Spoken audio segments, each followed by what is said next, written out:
Hello, this is Bubba Josh for Bubba Josh Productions.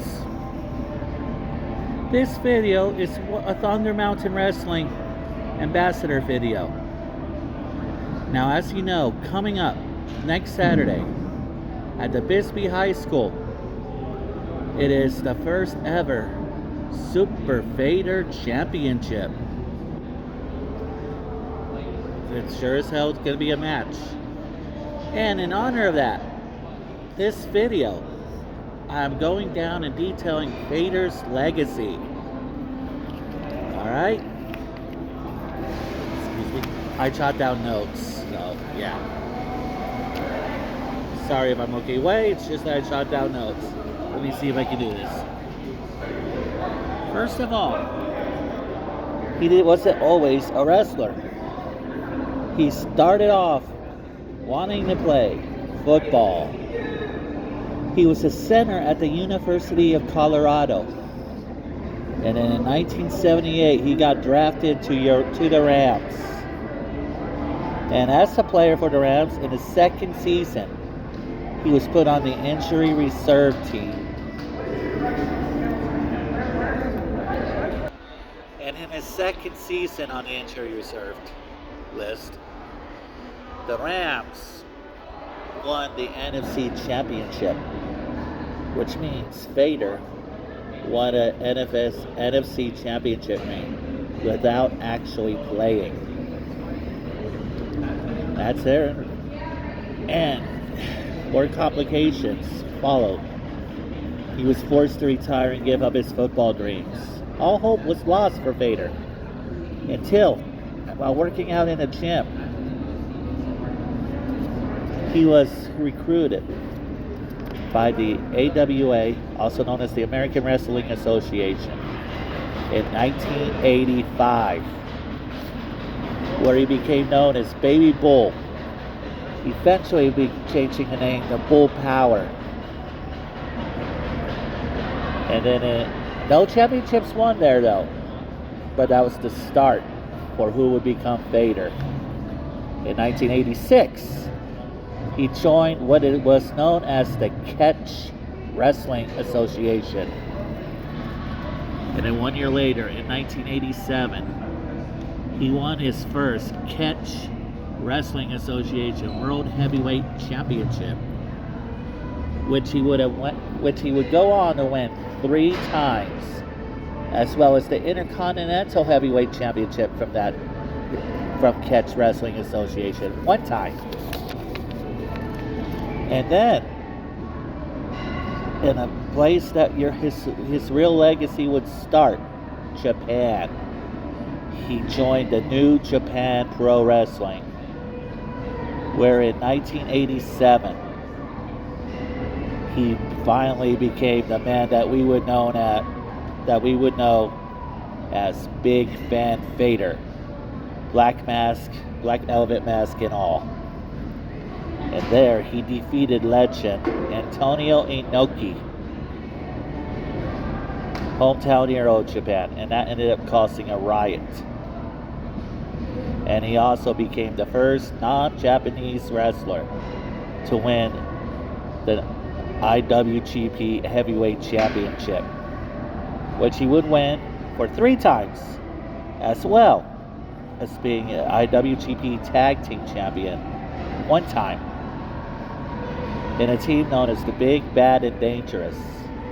His partner, another legend, Bam Bam Bigelow. And then he also had a short run in the Universal Wrestling Association. Very short. But in it, he spent a year as its Universal Wrestling Association World Heavyweight Championship.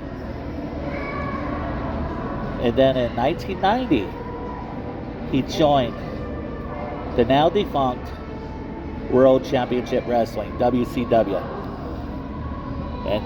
And everybody knows the story what happened there.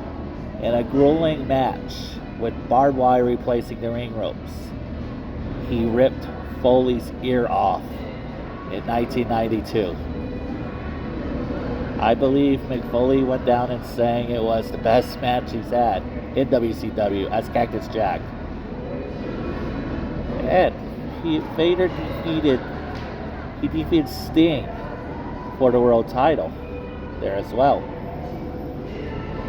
A title that he would have 3 times, as well as 1 run as the United States champion. And then he probably where everybody would remember him, he joined the World Wrestling Entertainment, then known as the World Wrestling Federation, in 1996, and left the company in 1998 with some sporadic returns here and there as a legend. And he didn't win any championships in his run in the WWF. I mean, because at the time it was populated by the likes of Shawn Michaels, Bret Hart, Stone Cold Steve Austin. How can you reach the main event when you got those 3, among others, on top? Hard to do. Unfortunately, though, he died in 2018 due to pneumonia. However, all is not lost, because he was rightfully deserving, inducted into the World Wrestling Federation, World Wrestling Entertainment now, Hall of Fame in 2022. Not bad for a guy who started off playing football. So yeah, there was other stuff here and there, but to list them all would make this video really, really long, and I just can't do that because I don't know when the video would ever end. But those were the key notes in Vader's career. It's unfortunate that he didn't win a championship in the WWF as well, but he did challenge Shawn Michaels one time for it at, I believe, an In Your House pay-per-view. And Shawn Michaels said that Vader almost injured him. So yeah, and at that time, Shawn Michaels had a lot of backstage politics, and so everybody, if he didn't like you, you weren't going to be a main eventer. That was one of the reasons why Vader didn't win a champion as well in the WWF. So yeah, that's the legacy of Big Van Vader. So I am looking forward to this Super Vader Championship in his honor. Whoever wins it rightfully deserves it.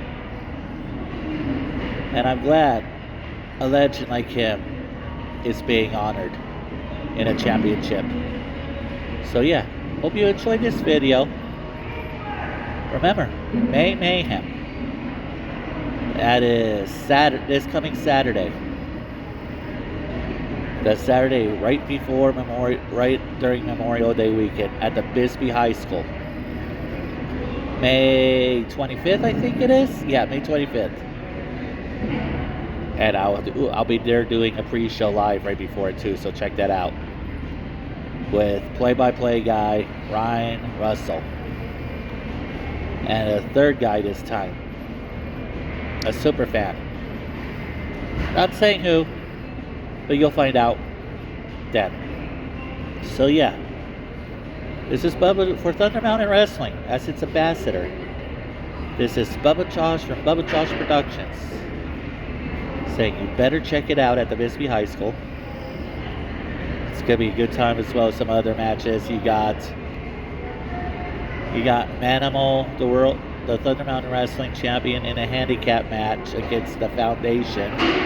God, I hope Manimal rips those 2 to shreds.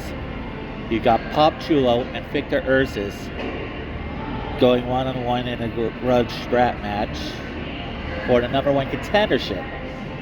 Then you got the Peacemakers, Stud Brunson and Shivo, I think I'm butchering the guy's name, I'm sorry, going against from NWA, the Country Gentlemen, to decide the very first Thunder Mountain Wrestling Tag Team Champions. Everybody knows I'm going for Peacemakers on that. And you got, of course, like I said, the Super Vader Championship. You got all that and more. So yeah, I'll be there. I got front row seats. So, like I said, Bubba Josh for Bubba Josh Productions at Thunder Mountain Wrestling saying until next time, kindness is free. Sprinkle it everywhere. Peace out, y'all.